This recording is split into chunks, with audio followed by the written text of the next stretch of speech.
જે સવારમાં તો હું ને મમ્મી દીકરી બે ઓરેન્જ લેવા નીકળી ગયા હતા, કારણ કે અમે ફ્રૂટ તો ખાતા નથી, જ્યુસ બનાવીને તો પીએ. એટલે પછી ઘરે જઈને થોડું ઘણું કામ કર્યું. કામ કરીને તો મમ્મીએ મસ્તીનું જમવાનું બનાવીને રાખ્યું હતું. મને તો રોટલો ને મગ બહુ ભાવે, એટલે અમે ખાવા બેસી ગયા.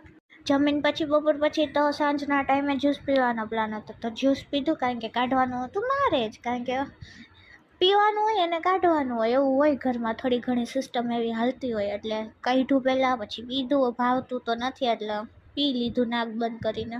મમ્મી બહારે ગઈ હતી ને તોય મને કામ હોપીને ગઈ હતી, એને હક જ ન થાય. હું નવરે બેઠી હોય ને તો કે થેપલા બેપલા ખાવા હોય તો મેથી બેઠી કરીને રાખજો, તો મેં તો ડાય દીકરીને જેમ કરીને રાખ્યું.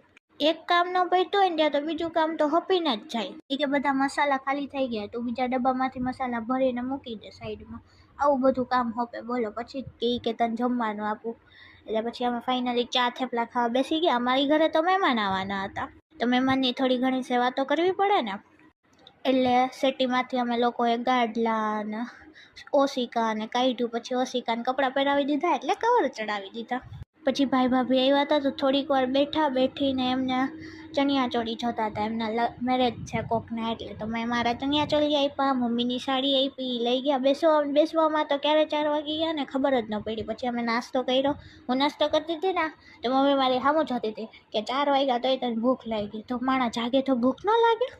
પછી ભાભીને મસ્તીની કોફી બનાવતા આવડે, તો મેન ભાભીએ મસ્તીની કોફી પીધી. હું વીરુનો વિડીયો લેતી હતી ને તો કેવો મસ્તીનો લાગી, મસ્તીના પોઝમાં બેસી ગયો. બસ આજ માટે આટલું જ. મળીએ કાલના બીજા મિની વ્લોગમાં. Tata bye bye, Radhe Radhe.